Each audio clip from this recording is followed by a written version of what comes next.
purpose of the Commercial Crew Program is to return to our nation the capability to fly our astronauts to the International Space Station. Ground gas closeout are complete. 3, 2, 1. This Commercial Crew Program is the beginning, I think, of an entirely new era. Go for launch. Side booster ignition. Liftoff. Astronauts taking flight once more from American soil as the nation begins a new chapter of space exploration. Stage 1 propulsion is nominal. This is us as a nation. This is us as a NASA private-public partnership together, allowing our nation to capitalize on what they've invested in within NASA to be able to create this industry. Both of our companies, Boeing and SpaceX, are incredibly capable companies. It's just an awesome feeling to see the hardware coming together and seeing, the excitement of the technicians, of the engineers. It's going to be wonderful to see the crowds come back. And this is great to get the public kind of re-engaged on human spaceflight again. The Commercial Crew Program is revolutionary in a sense where it's going to provide us the opportunity to have more astronauts in space. It's going to further our ability for knowledge in a microgravity environment. We need to explore, we need to pioneer, we need to see what's out there and find new places to live. The International Space Station still has a lot to teach us. I think we're going to have a lot more opportunity to do the exploration research that we need to get us to the moon and to Mars and beyond. There's a larger group of us that are dreaming that potentially could have a ride someday and be working in space. It's a huge goal, a huge accomplishment for both the partners, NASA and the United States of America. The fact that we're able to partner with commercial industries allows us to fulfill that mission, to be explorers, because we can work together. This is just the beginning. I know the greatest events in space exploration have not happened yet, and that our destiny lies above us.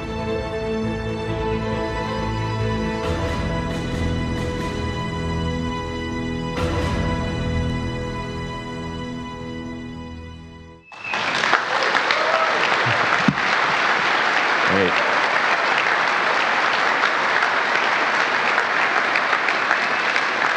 Terrific, terrific. Well, welcome to NASA's Johnson Space Center. It's great that you can be here with us today as we announce the astronauts who are going to fly the first crewed missions launched from American soil since 2011. A great day. We have some distinguished guests that I would like to announce. First of all, we'll start on the stage. First, NASA's Administrator, Jim Bridenstine.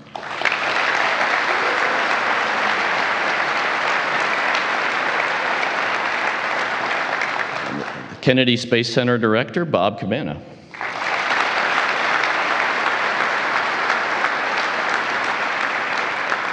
Boeing Defense, Space, and Security President and CEO, Leanne Curette.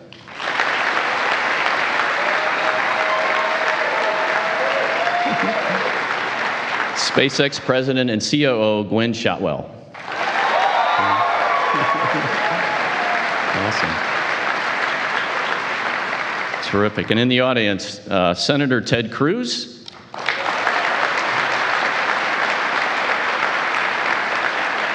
Representative Brian Babin.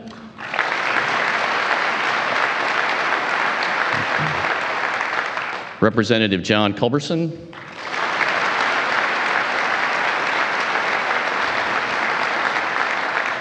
Representative Pete Olson.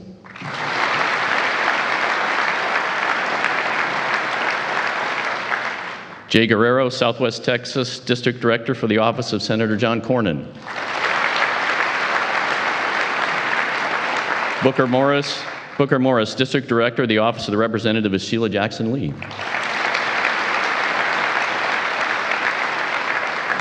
Jed Webb, District Director for the Office of Representative Randy Weber. And Heather Washburn, representing Congressman Kevin Brady.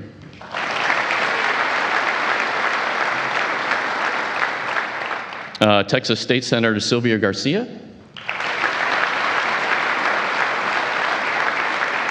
Texas State Representative Dennis Paul. And Galveston County Judge Mark Henry. I also want to mention some key leaders that are here today from NASA. I'll start with the Director of Flight Operations here at JSC, Brian Kelly.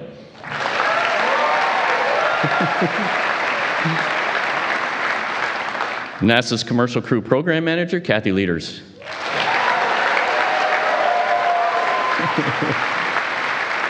And NASA's International Space Station Program Manager, Kirk Shireman.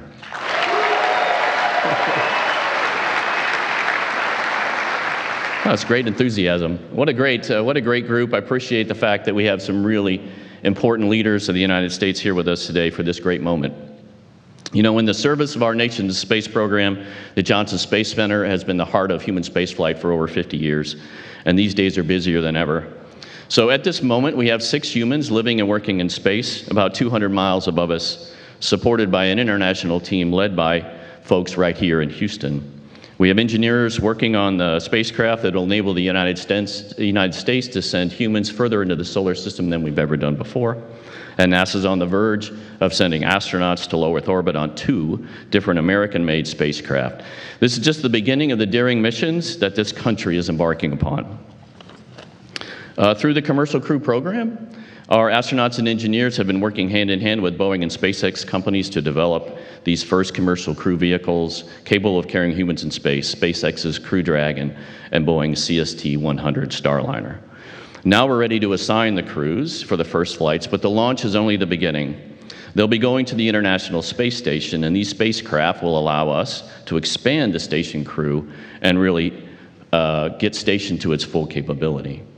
Space Station is where we continue to set records on crew time for utilization and research, where we're increasing our knowledge of how to live and work in space, doing groundbreaking research to improve life on Earth, and fostering the new commercial market through the National Lab, Commercial Cargo, and now Commercial Crew programs. So the Space Station program is a great example of how NASA can unite with common goals with both international and commercial partners to allow the United States space program to accomplish incredible feats. So it's an exciting time for human spaceflight and an exciting time for our nation. Now I would like to introduce my friend, KSC Center Director Bob Cabana, who also happens to be the commander of STS-88, which was the first crewed flight to the International Space Station. Bob Cabana.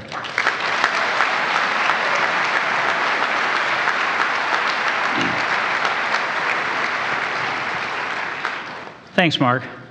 Boy, it's great for me to come back home to my roots here at the Johnson Space Center, where the core of NASA's human space operations expertise resides for this announcement today, where we name the crews that are going to once again be flying from the U.S. to the International Space Station.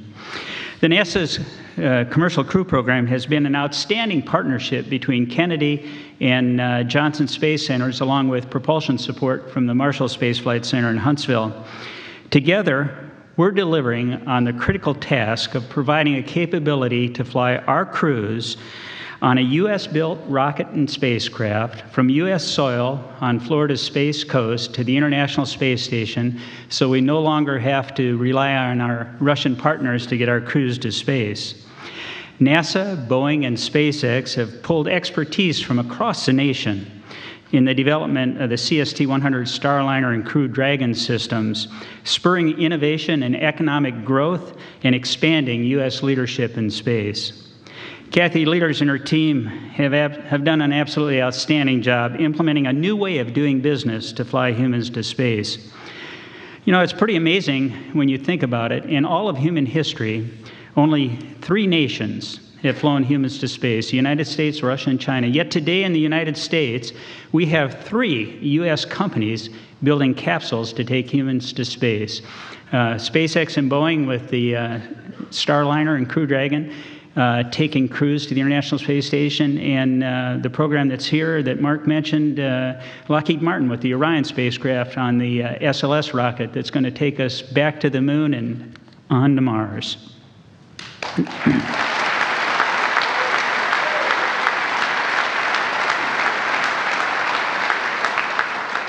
This is truly an exciting time for human spaceflight in our nation, and believe me, it's only going to get better as we charge off into the future. In the last 7 years following the final flight of the Space Shuttle Atlantis, the Kennedy Space Center has made an amazing transformation, transitioning from a single government program-funded installation to a true multi-user spaceport of the future, where we've transitioned a number of unique facilities for use by the flourishing commercial space industry.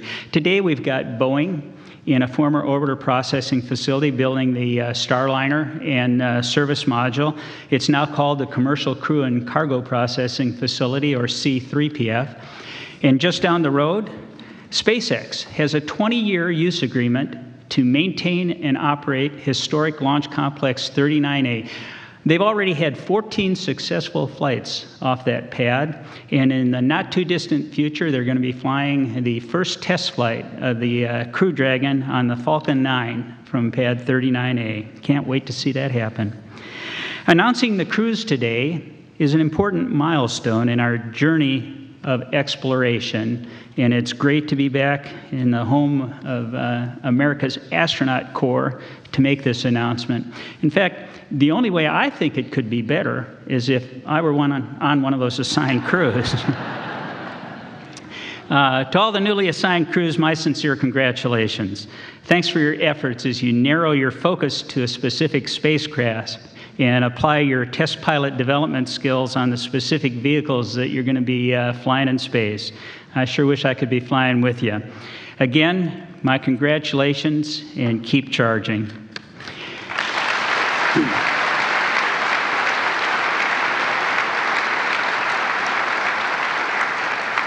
It's now my pleasure to introduce our NASA Administrator, the Honorable Jim Bridenstine.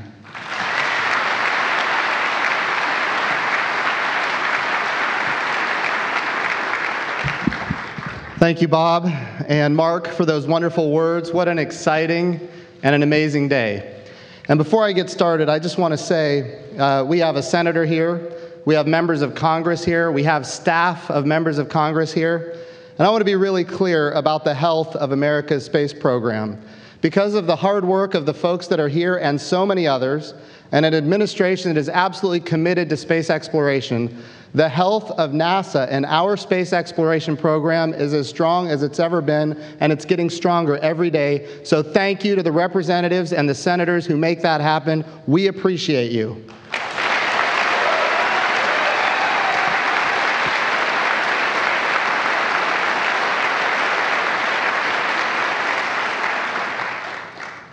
Now, I will tell you that space has transformed the American way of life. The way we navigate, the way we communicate, the way we produce food, the way we produce energy, the way we do disaster relief and national security, the way we predict weather, the way we understand the climate, and certainly even the way we do banking in the United States of America, it all depends on space. And all of these capabilities were blazed by a trail that was NASA. And I want to be clear about a small investment from the American taxpayer has paid dividends to the point now where space has transformed the lives of not only every American, but every person on the face of the planet in so many ways that people usually don't even recognize it. So our investment in American space exploration always pays back. I don't even want to say dividends. We're talking about multiple folds in terms of the human condition. So for that, we are grateful for what NASA does and what happens right here at the Johnson Space Center and all around our country. Now, here's what's exciting about today. For the first time since 2011, we are on the brink of launching American astronauts on American rockets from American soil.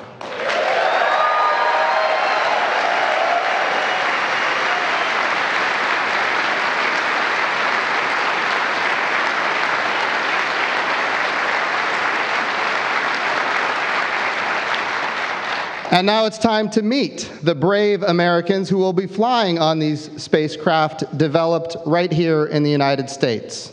Would Mark Geyer, Bob Cabana, Leanne Corrett, and Gwen Shotwell please join me up here?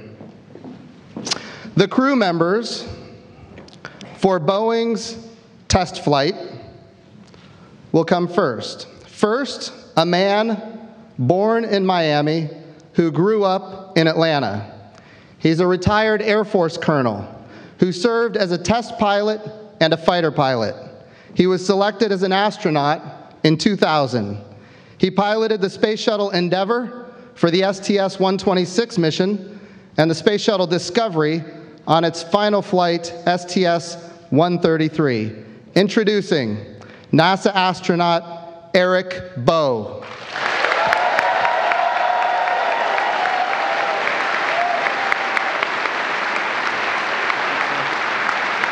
Good job.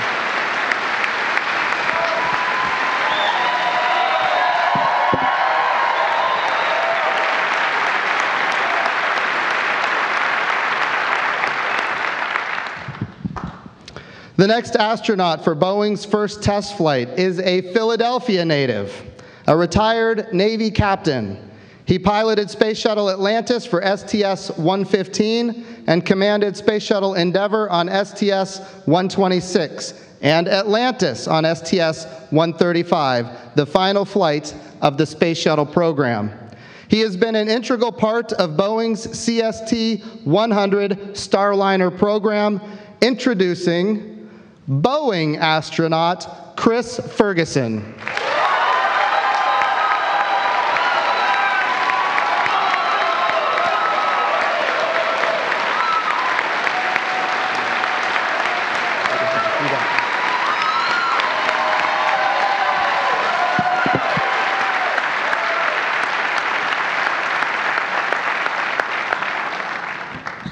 Also joining the crew of Boeing's first test flight is a California native who is a Marine Corps lieutenant colonel and an F-18 test pilot who has flown more than 2,500 hours in more than 25 aircraft. This is her first space flight. Introducing NASA astronaut Nicole Anapu Mann.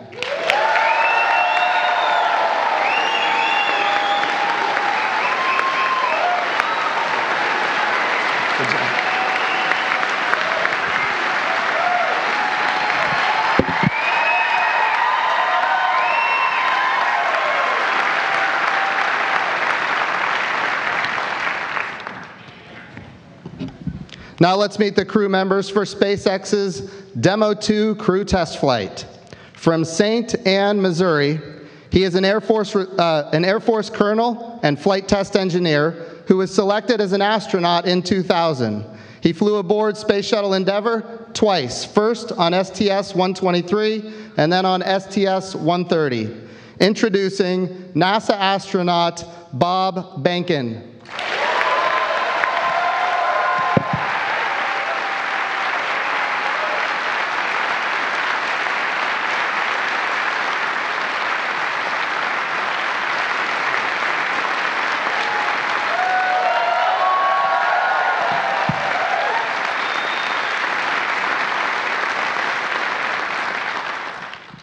Also joining the SpaceX Demo 2 test, his hometown is Appalachian, New York.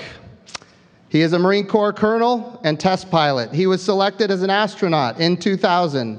He piloted Space Shuttle Endeavour for STS-127 and Atlantis for STS-135, the final Space Shuttle mission. Introducing NASA astronaut Doug Hurley.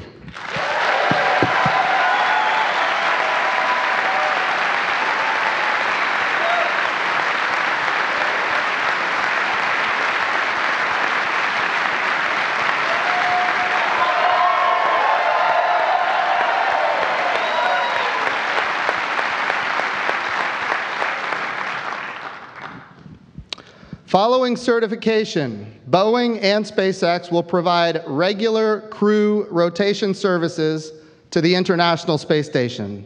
NASA astronauts who will fly on Boeing's first mission to the station are, number one, a man who grew up in White Bear Lake, Minnesota. He became a Navy commander and a test pilot. He has flown more than 3,500 hours in more than 40 aircraft. He was selected as an astronaut in 2013, so this will be his first space flight. Introducing NASA astronaut John Cassada.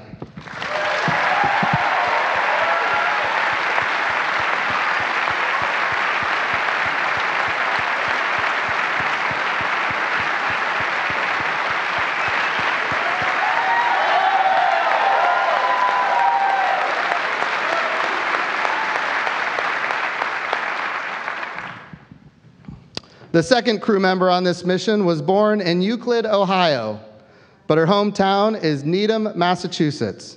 She is a retired Navy captain and a test pilot who was selected as an astronaut in 1998.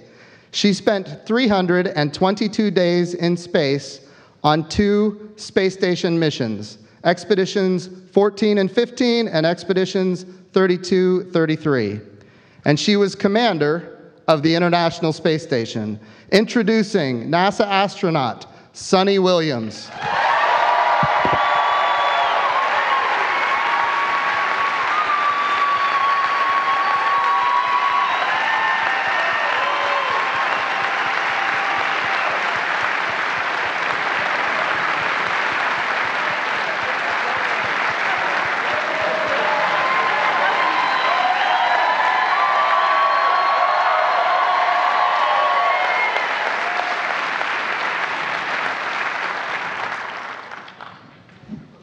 And finally, we're going to meet the NASA astronauts who will fly on SpaceX's first mission to the International Space Station.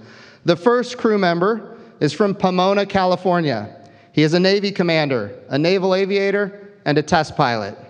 He spent almost 3,000 hours flying in more than 40 different aircraft, made 400 carrier-arrested landings, and flew 24 combat missions. He was selected as an astronaut in 2013.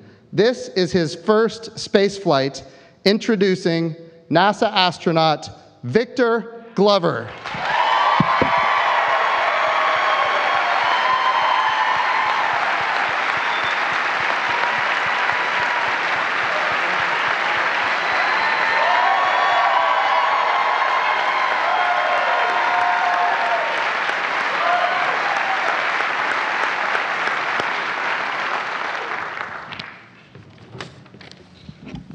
The second crew member on this mission was born in Lebanon, Missouri, and grew up on a farm near Richland, Missouri. He is an Air Force colonel and a flight test engineer. He was selected as an astronaut in 2009. He spent 166 days on the International Space Station for Expeditions 37 and 38, introducing NASA astronaut Mike Hopkins.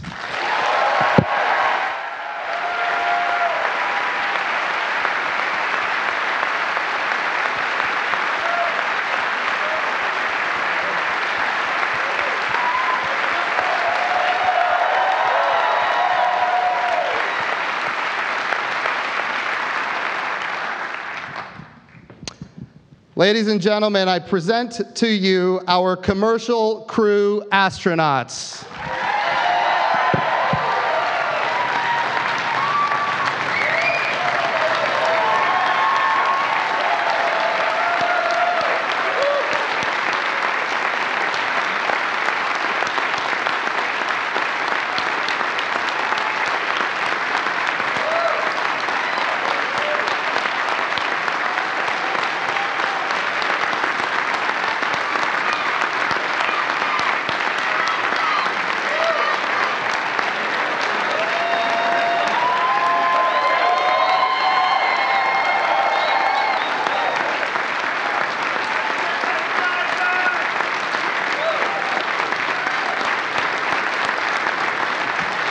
Will somebody show some patriotism out there?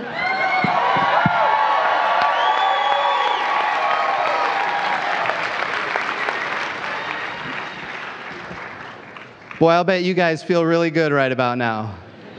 That is an impressive and very warm welcome. So I've got a few questions. We're going to not just introduce the astronauts, we're going to get to know them a little bit, if that's okay. So the first question I have goes to Nicole Mann and Doug Hurley. Only 7 astronauts in history have been the first to fly on a brand new U.S. spacecraft. Nicole, you're the first flight on the Boeing Starliner, and Doug, you're the first flight on the SpaceX Crew Dragon. How does it make you guys feel? And why don't you share with us how it feels to be just part of this very small group of individuals who have done such amazing things? Nicole? Well, I have to tell you, sir, it's absolutely an opportunity of a lifetime. I couldn't be more excited to join the NASA Boeing team and to be involved in the test and development and then to be there on launch day and to experience the results of all that hard work. It's going to be a proud moment for the team. It's going to be a proud moment for America. So I'm just grateful to be able to help usher in this new era of American spaceflight. And I don't know about you, Chunky, but I think as a test pilot, it doesn't get any better than this. No, it really doesn't. The first flight is something you dream about as a test pilot, you know, and you don't think it's ever going to happen to you, but looks like it might. And oh, it better. You know, Bob and I are extremely excited to kind of put Dragon through its paces in space and get to the International Space Station again. And by the way, this is as excited as Bob gets. So this is, it's going to be fun.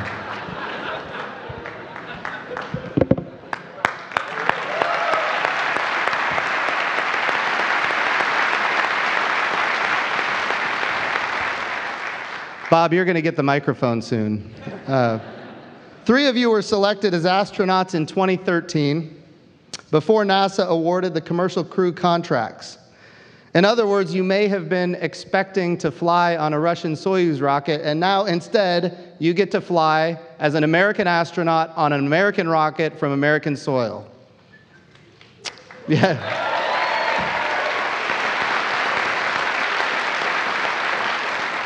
Josh and Victor, we'll start with Josh. Tell me your feelings on this. What does it mean to you to actually, when you joined, you thought you might be flying on a different rocket, and now you get to fly on an American rocket. What does that mean to you? Well, first of all, I'm sure that there is at least one Russian language instructor out there who thinks that having me fly in a U.S. vehicle is not a terrible idea.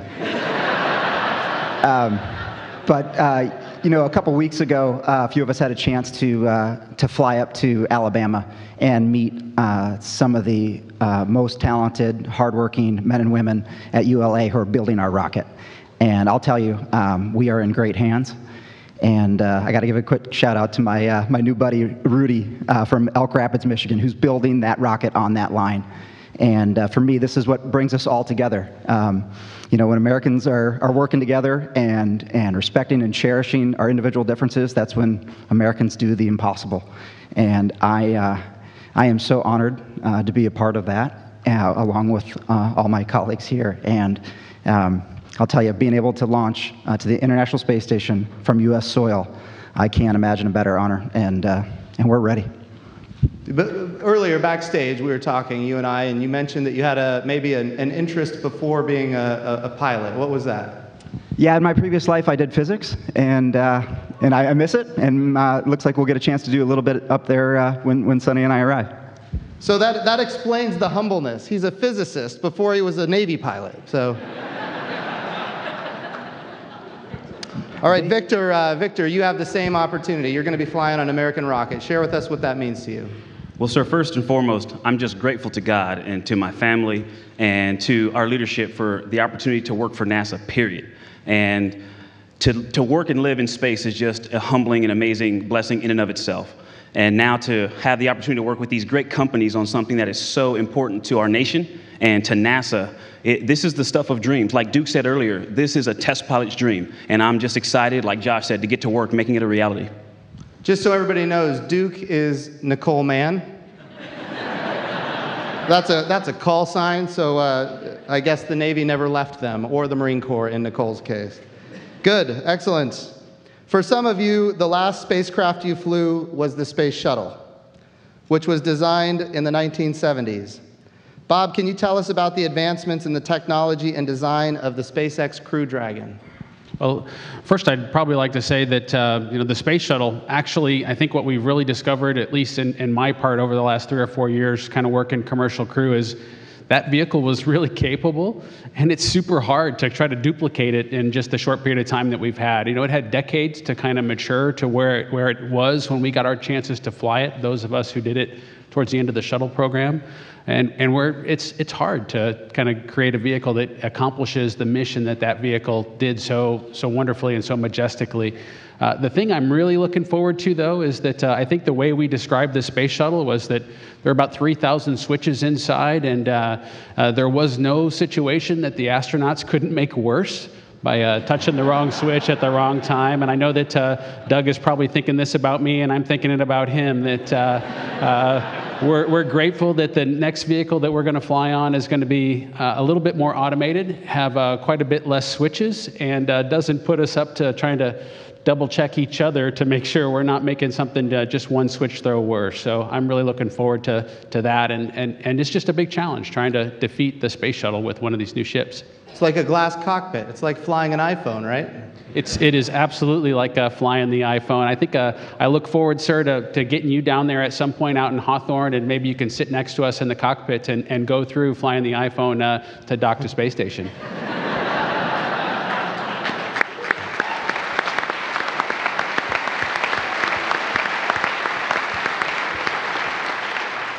So just to be clear, Bob, I've already done that, and I nailed it. Yeah, I think I probably did it better. I'll be putting in my application. Chris Ferguson, you've been very involved in the development of the Starliner. Share with us kind of the differences and how you see it compared to the space shuttle. Well, I think first and foremost, with 40 years difference in avionics and technology development, we can squeeze a lot more into a smaller ship. So you see a lot of that, a lot more capability in terms of what the vehicles can do. But I think what we really see now is a much greater emphasis on safety. We're returning to a full capability ascent abort system to keep astronauts safe all the way through the profile, and that's something that the shuttle didn't have. So it's great to see us back in here. You know, we actually have requirements that drive us to a vehicle that guarantees astronaut and mission success throughout the full 6-month mission. Awesome. So since 2015, and I think this is important for everybody in this audience to understand, these astronauts don't just fly the vehicles, they're involved in the development of the vehicles. They work side by side with the companies as they're making very critical decisions for their safety and for the capabilities of the vehicles. So since 2015, 4 of you have been working side by side with these companies as they developed and tested their spacecraft. Now, you're getting ready to actually fly them. Eric Bowe, tell me how it feels to finally get to this point where you're ready to strap it on and fly it. It's amazing to have the opportunity to get to this point, and watching the small incremental changes come together to make revolutionary change is just an amazing thing. And to me, spaceflight's about people. And so the last few years, watching the people, watching the teams come together, and now we're getting close to spaceflight, and I'm looking forward to the journey. Awesome. Mike and Sunny, you have already flown space station expedition missions. What capabilities do these spacecraft bring to the space station? We'll start with Mike Hopkins. Yeah, well, first I'd like to say I want to also thank my family for being here today, and I got to say I'm looking forward to being able to share the experience of ISS with Ike. You just made the rest of us look really bad by thanking your family. Was not my intent. You know, it's pretty amazing if you think about it. The space station has been crewed since November of 2000.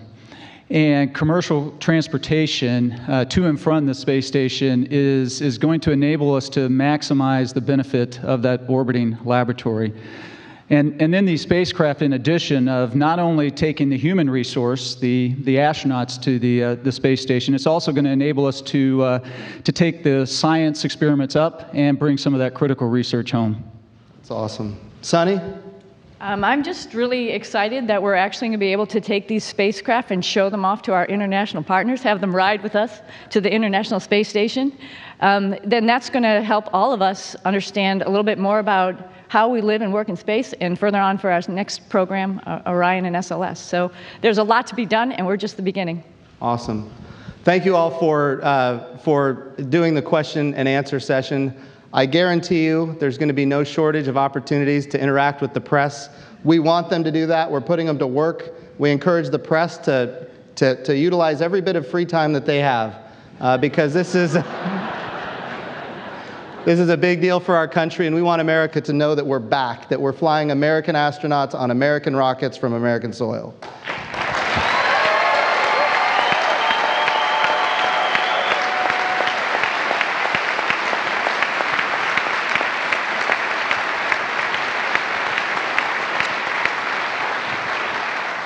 So having an opportunity to make this historic announcement and introduce you to these American heroes is unique.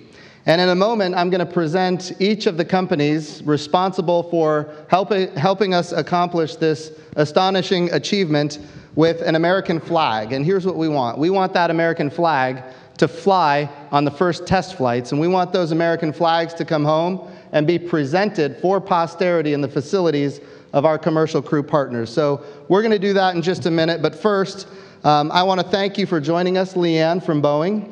And I would like you to come up and maybe make a few comments about your involvement and how excited you are about this opportunity.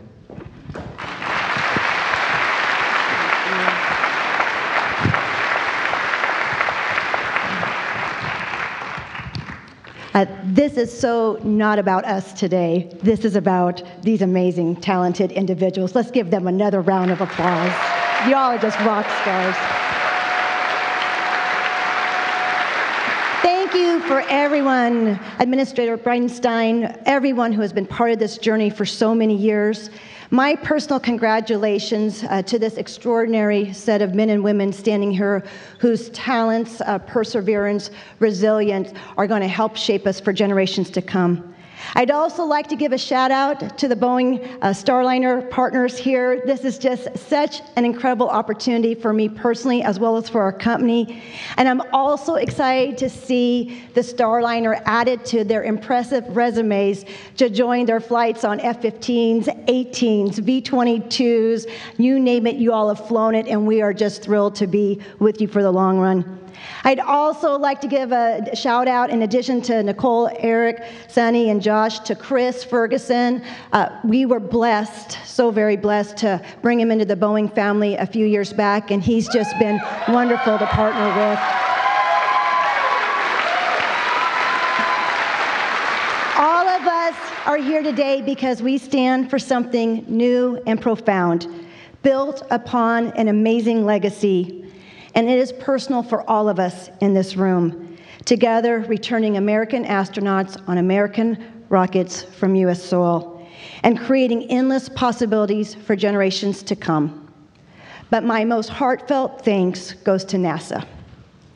We are so proud of the many achievements we have celebrated over decades, from lunar footsteps to space shuttle launches to assembly of the International Space Station. Today we start a new chapter, and we're so thrilled to be on this journey. Thank you so very much.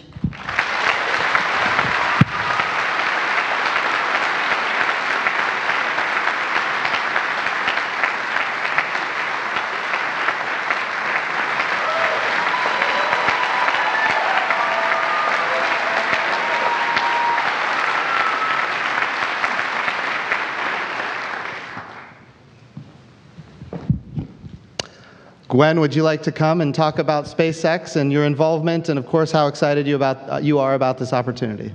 You bet.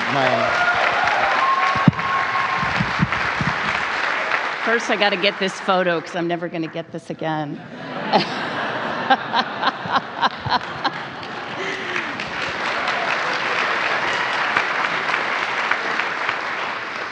So, games aside, the 7,000 women and men of SpaceX understand what a sacred honor this was for us to be part of this program and for us to fly you. So thank you very much. We take it seriously. We won't let you down.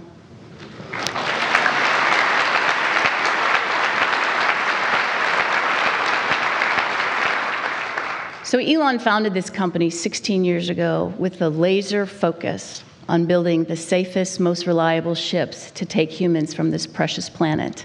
And I want to thank him for that. Thank you for giving all of us the opportunity to do this great mission.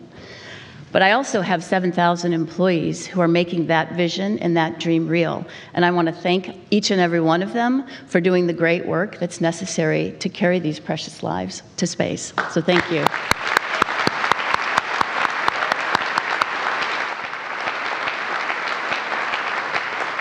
These folks give their heart and soul every day, sometimes 7 days a week, to make this work and to do the right thing. And when you come into a SpaceX facility, whether it's an engineering site or a factory or launch test landing site, you feel that. You feel that passion. Hopefully you'll see that again today at 11:27. We release the Cargo Dragon from the International Space Station, and she'll come home this afternoon at 3 o'clock. It's incredibly exciting, absolutely exciting. This November, we target a launch of the first demonstration of the Crew Dragon. And I can tell you, predicting launch sites can make a liar out of every one of us. I have been proven one. But it's where we're headed. It's right upon us. We had our quarterly this week. And for the first time in years, it felt real. It's real. It's right here. But we didn't do this on our own. I'm thanking the SpaceXers who make this real, but there's hundreds, if not thousands, of NASA folks who have worked with us closely, actually since 2006, because the Crew Dragon leads to the Cargo Dragon. For all those folks that have worked incredibly hard and continue to work incredibly hard to get this vehicle and this system lifted off later this year, I wanted to thank you all for that.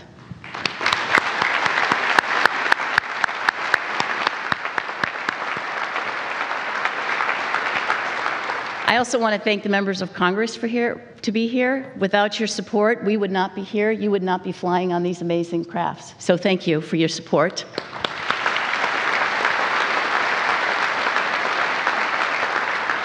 And thanks to the American public for your patience, your dedication to allowing us to finish this job. We're not going to let you down at Astra.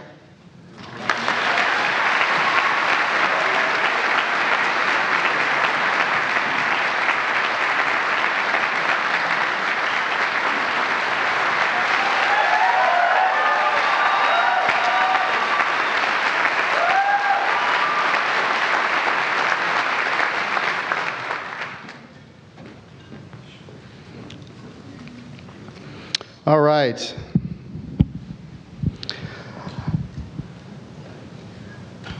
Well, I can't wait to have these astronauts flying our rockets to the International Space Station for the first time since 2011. What an amazing, amazing day, amazing opportunity. I hope all of you understand the excitement. It's not just the people in this audience. It's Americans all across this country that are ready to start flying in space again, and we're so grateful that you're willing to step up and accomplish the job. Final applause before I turn it over to Mark Geyer. You